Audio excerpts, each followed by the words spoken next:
அதாவது அல் ஈமானு பி அஸ்மாஇஹி தஆலா வ சிஃபாத்திஹி, அல்லாஹ்வுடைய பெயர்களையும் அல்லாஹ்வுடைய சிஃபத்துக்களையும் நம்புதல்.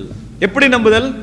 அதில் அவன் தனித்தவன், அவனுடைய பெயர்களில் அவன் தனித்தவன், அவனது சிஃபத்துக்களில் அவன் தனித்தவன் என்ற பகுதியை நம்புதல். உலகத்தில் முதலாக ஷிர்க் வந்தது எந்த பகுதியில்? ருபூபியத்தில் வந்ததா? நீங்கள் இந்த தலைப்பை புரிஞ்சிங்களான்றதுக்காக ஒரு கேள்விதான் இது.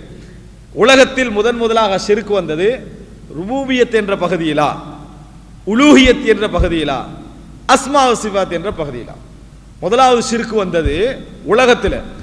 அஸ்மா சிஃபாத்தை பற்றி இவர் தலைப்படுத்திக்கிறாரு, எனவே அஸ்மா சிஃபாத்தா தான் இருக்குமெல்லாம் யூகிச்சு சொல்லிட வேணாம். சரியா? இதுல நன்காக யோசிச்சிங்கன்னு சொன்னா உங்களுக்கு புரிஞ்சிடும். யோசிச்சு எந்த கேள்வியை என்ன செய்யணும்னா முனாசபத்தை வச்சு முடிவு எடுக்க கூடாது. எது சரி அந்த பதில் தான் என்ன செய்யணும், விரிக்கணும். முதலாவது ஷிர்க் வந்தது எதுல? 3 தான் இருக்குது. ஒவ்வொருத்தர் ஒன்றை சொன்னாங்கடா முடிச்சு. சரியா? நல்லா யோசிச்சு இதுல 3ல எதுல வந்து ஷிர்க்? எது? உலூஹியா. உலூஹியால தான் முதலாவது ஷிர்க் வந்தது. ஏன்னா ஷைத்தான் படிப்படியா அந்த செக்ஷன்ல தான் என்ன செஞ்சான், மாற்றம் கொண்டு வந்தான். நல்லவர்களை கண்ணியமாக்க வச்சு, கௌரவமாக்க வச்சு, அதுக்கு பின்னால் அவங்களுக்கு ஒரு அதிமரியாதையை கொடுத்து, ஒரு 200-300 வருடங்களுக்கு அப்புறம் என்ன வணங்கக்கூடிய ஸ்டைலுக்கு என்ன செஞ்சுட்டான், கொண்டு வந்துட்டான். அப்போ அது எந்த பகுதியில்? இன்னொரு இறைவன் இருக்கிறான்ற பகுதியில் அல்ல, அல்லது இறைவனுடைய நாமங்கள்ல மற்றவங்க சமம் என்ற பகுதியில் அல்ல. எதுல? வணக்கத்துக்குரியவர்களாக மதிக்கப்பட்டவர்கள் ஆக்கிறது. வணக்கத்துக்குரியவர்களாக யாரெல்லாம் மதிக்கப்பட்டாங்களோ, படைப்பாளர்கள் அல்லையோ, படைப்பானாக இறைவன் ஒருவன் தான் என்ன செய்வான், இருப்பான். அவர்கள் அல்லாதவர்களை வணக்கத்துக்குரியவர்களாக கொண்டு வந்தன எதுல? உலூஹியா. ஆனால் ரசூலுல்லாஹி ஸல்லல்லாஹு அலைஹி வஸல்லம் உடைய சமுதாயத்தில் முதலாக ஷிர்க் வந்தது 3வது பகுதியில், அஸ்மா வ சிஃபாத்.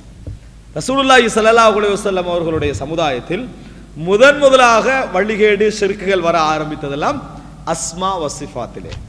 ஷைத்தான் எப்பையும் அந்தந்த சமுதாயத்துடைய நம்பிக்கையில் எது கடைசி லெவலோ அங்கிருந்து ஆரம்பிப்பான். ஷைத்தான் எப்பயும் என்ன செய்வான், ஒவ்வொரு சமுதாயத்தில் எது கடைசி லெவலோ அந்த இடத்துல இருந்து என்ன செய்வான், கொஞ்சம் கொஞ்சம் கொஞ்சம் கொஞ்சமாக ஆரம்பித்து ஃபர்ஸ்ட் லெவலுக்கு என்ன செஞ்சிருவான், வந்துடுவான். ஒரு சமுதாயத்தில் ஒரு நல்ல ஆரோக்கியமான சமுதாயம் இருக்கிறதுக்கு 4 நிபந்தனை 5 நிபந்தனை அந்த சமுதாயத்துக்கு இருக்குதுன்னு சொன்னால் 5வது நிபந்தனை தான் என்ன செய்யும், வீக்கான நிபந்தனையாக இருக்கும். அதுலேருந்து தான் ஷைத்தான் என்ன செய்வான், ஆரம்பிப்பான். அது ரசூலுல்லாஹ் சொன்னாங்க, ஷைத்தான் வணங்கப்படுவதில் அவன் நம்பிக்கை இழந்துட்டான். இதில் ஜசீரத்துல் அரபில். அப்போ அவன் எங்கே வருவான், அவன் ஷிர்க்குக்கு வரணும். அவனுடைய இலக்கு எது, ஷிர்க்குக்கு வரணும். ஆனால் அங்கே ஆரம்பிக்க மாட்டான். எங்கே ஆரம்பிப்பான்? பிமா தஹ்தகிருன மின் அமாலிக்கும். ஏதெல்லாம் இது பரவல சின்ன விஷயம் என்று நீங்கள் நினைப்பீங்களோ அங்கே இருந்து ஸ்டார்டிங். அதில் விட்டுட்டா அடுத்த முன்னுக்கால நிற்கிறது தான் சின்ன விஷயம். அதில் விட்டுட்டா அதுக்கு முன்னால், ஏன்னா உலகத்தில் சின்னது பெருசு 2 இருந்தே ஆகணும். கடைசி அழிச்சுட்டா அடுத்ததான் சின்ன விஷயம். எனவே அப்படித்தான் ஷைத்தான் என்ன செய்வான், ஆரம்பிப்பான். இப்போ இந்த சமுதாயத்தில் ஷிர்க் வராது. அதனால ஷைத்தான் செஞ்ச முதல் வேலை என்னடா, அல்லாஹ்வுடைய அஸ்மா வ சிஃபாத்துக்களில் தேவையில்லாத ஆய்வுகளை கொண்டு வந்து சேர்த்தது. அல்லாஹ்வுடைய பெயர்களிலும் பண்புகளிலும் தேவையில்லாத ஆய்வுகளை கொண்டு வந்து சேர்த்து அது நல்ல ஆய்வு போல காட்டி வழிகேடுகளை கொண்டு வந்து கடைசியில் எங்கே கொண்டு போய் நின்றாங்கண்டா, இறைவனுக்கு இல்ம் இருக்குதா, இறைவனுக்கு இல்ம் இருக்குதா, இல்ம் இருக்குது, அவனை பற்றிய இல்ம், எதிர்காலத்தை பற்றிய இல்ம் அவனுக்கு இல்லை, இப்படி என்றெல்லாம் சொல்ற லெவலுக்கு அந்த ஆய்வு கொண்டு வந்து சேர்த்தது. நம்மெல்லாம் ஃபித்ரா சலீமால இருக்கிறோம், நல்ல சாந்தியான சிந்தனை இருக்கும் வரைக்கும் நல்லா இருக்கும். இப்போ அந்த ஃபித்னாவுக்குரிய இதை படிக்க வேண்டியிருக்கு. நம்ம அதில் விரிவாக படித்து நம்ம கேள்வியை கேட்டோம்னா அந்த சிக்கல் நம்மளுக்கு தலையில் வந்து என்ன செய்யும், அதான் இப்படி யோசிக்கலாம். இதில் அர்த்தம் பகுத்தறிவு கேள்வின்னு அர்த்தம் இல்லை. உலகத்தில் எல்லா கேள்வியும் வரவேற்று உள்ளத்துக்குள்ளே யார் விட்டுறானோ அவன் அழிஞ்சிருவான். சில முசல்லமாத்துகள் இருக்கணும். சில முசல்லமாத்து என்னன்னா இந்த பகுதியில் கேள்வி வரக்கூடாது. அப்படி இருந்தால் தான் மனிதனுக்கு என்ன செய்யலாம், வாழலாம். ஒரு குடும்பத்தில் எதுக்கு கேள்வி வரணும், எதுக்கு கேள்வி வரக்கூடாதுன்னு சில முசல்லமாத்துக்கெல்லாம் வச்சிருக்கணும். முசல்லமாத்துன்னா முடிந்த முடிவுகளை வச்சிருக்கணும். மற்றவைகளை அவன் என்ன செய்யணும், கேள்வி காக்கணும். முடிந்த முடிவுகளை கேள்வி காக்கி தான் நம்புவேன் வாங்களே, அவ்வளோதான்.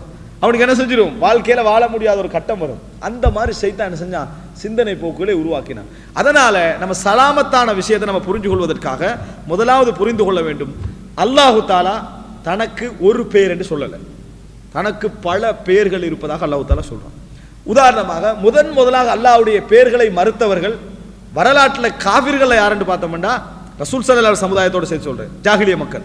ரசூல் ஸல்லல்லாஹு பிஸ்மில்லாஹிர் ரஹ்மானிர் ரஹீம் ஹுதைபியால எழுதுறாங்க, எங்களுக்கு அல்லாஹ் தெரியும், உமர் ரஹ்மான் எங்களுக்கு தெரியாது, பிஸ்மில்லான்னு எழுதுங்கண்ணா, பிஸ்மில்லாண்டு எழுதுங்கன்னு சொன்னாங்க. இந்த இடத்துல அவங்க ஷிர்க்குடைய வசனங்களை சொல்லலை, வேறொரு ஆளை கொண்டு வந்து எழுதுங்கன்னு சொல்லலை, பிஸ்மில்லாஹ் தான் எழுதுங்கன்னு சொல்றாங்க. ஆனா அல்லாஹ் அதை குஃப்ரண்டா, எனது பேரை மறுக்கிறது குஃப்ரண்டா அல்லாஹ் தஆலா. அதுக்கு குர்ஆன் சொன்ன வார்த்தை எது தெரியுமா? நல்லா புரிஞ்சுங்க. அஸ்மா வ சிஃபாத்துல செய்யற குஃப்ருக்கு குர்ஆன் சொன்ன வார்த்தை இல்ஹாத். அலிஃப் லாம் ஹா அலிஃப் தால், இல்ஹாத். இல்ஹாத் என்றது நாஸ்திகத்துக்கு சொல்லுவாங்க. குர்ஆன் அந்த வார்த்தை என்ன செஞ்சது? அஸ்மா வ சிஃபாத்துல கையடிச்சு அதுல சிஃபத்துல மாற்றங்கள் செய்யறவருக்கு சொல்ல வார்த்தை இல்ஹாத். பாருங்க அல்லாஹ் குர்ஆன்ல சொல்லி காட்டுகிறான். சூரத்துல் அராஃப் 180வது வசனம். வலில்லாஹில் அஸ்மாஉல் ஹுஸ்னா. வலில்லாஹில் அஸ்மா, இஸ்முடைய பன்மை அஸ்மா. அல்லாஹ்வுக்கு பெயர்கள் உண்டு. அந்த பெயர்கள் எப்படிப்பட்ட பெயர்கள்? ஹுஸ்னா, அழகிய பெயர்கள் இறைவனுக்கு உண்டு. அழகிய பெயர்கள் இறைவனுக்கு உண்டு. அழகிய பெயர்கள் இறைவனுக்கு உண்டு எடுத்து எப்படி புரிஞ்சுக்கணும்னு சொன்னா, இஸ்மன் வ முசம்மன். இஸ்மன் வ முசம்மன், பேரிலும் அழகு, பேர் சூட்டப்பட்டதிலும் அழகு. யாருக்கு பேர் சூட்டப்பட்டிருக்குதோ அவனும் அழகானவன். அவன் அந்த சொன்ன பேர் அவன்ல இருக்கின்ற அர்த்தம். இப்ப சிலர் பேர் சூட்டிப்பாங்க, முஜாஹித் போராளி என்று. போராட்டத்துக்கு அந்த ஆளுக்கு சம்பந்தம் வைக்காது. முர்ஷித் நேர்வழி காட்டக்கூடியவர் பேர் சூட்டிப்பாங்க, நேர்வழிக்கு அவனுக்கு சம்பந்தம் வைக்காது. விளங்கிட்டா? அப்துர் ரஹ்மான் அளவற்ற அருளான்னு அடிமையிட்டு போட்டிருப்பாங்க, அவன் எல்லா ஆசைகளுக்கும் அடிமையா இருப்பான். அப்ப இது இஸ்மன் அழகு, பேர்கள்ல அழகு. முசம்மன் அவன் அழகு இல்லை, அது உண்மையோட லைஃப்ல என்னது இல்லைன்னு அர்த்தம். நஜாஹ் வெற்றியாளன், அப்படி சூட்டக்கூடாது, வெற்றியாளன் அப்படி பேர் சூட்டிப்பாங்க. வாழ்க்கை ஃபுல்லா தோல்வியை தான் என்ன சந்திச்சுப்பான். வாழ்க்கை நம்ம பார்க்கிறோம் அது சரியா. இப்ப இந்த பெயர்கள் எல்லாம் என்ன கருத்தை கொடுக்கும் தெரியுமா? பெயர்கள் அழகு, உள்ளடக்கம் அழகு இல்லை. ஆனா அல்லாஹ் அப்படி இல்லை. அஸ்மா உல் ஹுஸ்னா, அழகிய பெயர்கள் என்றா அவனது பெயரும் தான், பெயர் சூட்டப்பட்ட அவனது அவனும் தான், அவனுடைய அதாவது சுயமும் தான், எல்லாமே என்னது அழகுன்ற அர்த்தம். சொல்லிட்டு அல்லாஹ் தஆலா சொல்றான், ஃபதுஊஹு பிஹா, அவனை அந்த பெயர்களை கொண்டு அழையுங்கள். அவனை அந்த பெயர்களை அல்லாஹ்னு மட்டும் அழைச்சால் தான் அவனை அழைக்கிற நீங்க நினைக்க வேண்டாம். அவனுடைய எல்லா பெயர்களை கொண்டு நீங்க என்ன செய்யுங்க? அவனை அழையுங்கள். வதருல்லதீன யுல்ஹிதுன ஃபி அஸ்மாஇ, அவனது பெயர்களில் இல்ஹாது செய்பவர்களை விட்டு விடுங்கள். இல்ஹாதுன குஃப்ர் செய்கின்றவர்கள். வதருல்லதீன யுல்ஹிதுன ஃபி அஸ்மாஇ சயுஜ்ஸௌன மா கானூ யஅமலூன், அவனது பெயர்களில் இல்ஹாது செய்கின்றவர்களை விட்டு விடுங்கள். அல்லாஹ் ஜாகிலிய மக்களுக்கு இறக்கினது. விட்டு விடுங்கள், அவர்கள் செய்யக்கூடிய அந்த வேலைகளுக்கான தண்டனை அவர்கள் மறுமையில் அனுபவிப்பார்கள். சூரத்துல் ஆராஃப் 180. அல்லாஹ் சொல்றான் பாருங்க, சூரத்துல் இஸ்ரா 11 110. சூரத்துல் இஸ்ரா 110வது வசனத்துல சொல்றான், குலிதுல்லாஹ், நபியே சொல்லுங்கள், அல்லாஹ் என்று அழையுங்கள். அவிதுர் ரஹ்மான், ரஹ்மான் என்று அழையுங்கள். அல்லாஹ் என்று அழையுங்கள் அல்லது ரஹ்மான் என்று அழையுங்கள். அதான் அல்லாஹ் சொல்ற அழகு எப்படி தெரியுமா? அல்லாஹ்வை அழையுங்கள் அல்லது ரஹ்மானை அழையுங்கள் அப்படி சொல்றான் அல்லாஹ். அல்லாஹ் என்று அழையுங்கள், ரஹ்மான் என்று அழையுங்கள் என்று சொல்லாமல் அல்லாஹ்வை அழையுங்கள் அல்லது ரஹ்மானை அழையுங்கள். அப்படி நீங்கள் யாரை ஐயம்மா தது, நீங்கள் இதில் எதை அழைத்தாலும் ஃபலஹுல் அஸ்மா உல் ஹுஸ்னா, அவனுக்கு நல்ல அழகிய நாமங்கள் உண்டு. ரஹ்மான் என்று அழைங்க, ரஹீம் என்று அழைங்க. அல்லாஹ்வுடைய சிஃபத்துக்களையும் அல்லாஹ்வுடைய அஸ்மா உல் ஹுஸ்னாக்களையும் தெரிந்து கொள்வதில் உள்ள பலன் என்ன தெரியுமா? ஒவ்வொரு துஆவுக்கு முன்னாலேயும் அந்த அஸ்மா உல் ஹுஸ்னாவுடைய அந்த பொருத்தமான விஷயத்தை சொல்லி கேட்கறது இருக்குதே, அதுல ஒரு பெரிய மன ஆற்றல். உதாரணமாக நம்ம ஒரு அடக்குமுறைக்கு உள்ளாக இருக்கிறோம்னு வைங்க, நம்ம அடக்கப்படுகிறோம் என்று வைங்க.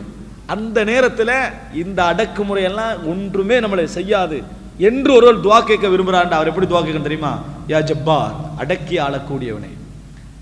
யா ஜப்பார், யா கஹார், எல்லா விஷயங்களிலும் அதிகாரம் உள்ளவனே, இதை விட்டு என்னை காப்பாத்து.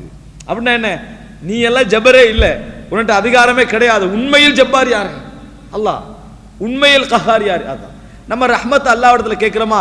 யா ரஹ்மான், அளவற்ற அருளாளனே, எனக்கு இரக்கம் காட்டு. நம்ம அல்லாஹ் இடத்துல பாவ மன்னிப்பு கேட்க போறோமா? யா கஃபார், பாவங்களை மன்னிக்க கூடியவனே, எனது பாவங்களை மன்னித்தருள்வாயாக. அப்போ நம்ம எல்லா விஷயம் இறைவன்கிட்ட கேட்கிறோமா? சலாமத்தை கேட்கிறோமா? இறைவனுடைய பேர் சலாம், சாந்தியானவன். யாழ்லா எனக்கு சலாமை என்ன செய், சாந்தியை எனக்கு தா.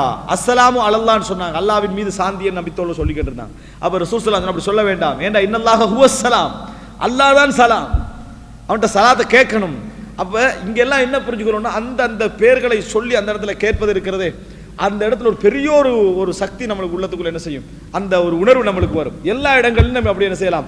மலிக், ஐயுஹல் மலிக், எல்லா விஷயங்களுக்கும் சொந்தக்காரனே, என் சொந்தத்தை நீ என்ன செஞ்சிரு, பாதுகாத்துற, நீ தான் சொந்தக்காரன். அதே போல நம்ம ஒரு விஷயத்தை நம்ம, அதாவது அதிகாரம், உயர்வு தாழ்வு இவைகளை கேட்க போறோமா? உயர்வு தாழ்வுலாம் யாரோட கையில் இருக்குது? மன்பியதிஹில் மீசான், யாருடைய கையிலே மீசான் இருக்கிறதோ அவனிடத்திலே நான் கேட்கிறேன். இதெல்லாம் நம்ம அந்த சிஃபத்துக்களையும் பெயர்களையும் படிக்கிற நேரத்தில் நம்ம கேட்கக்கூடிய அந்த அழகான இது. அதான் சிஃபத்துக்களை படிக்கிறது உள்ள முக்கியமான இது.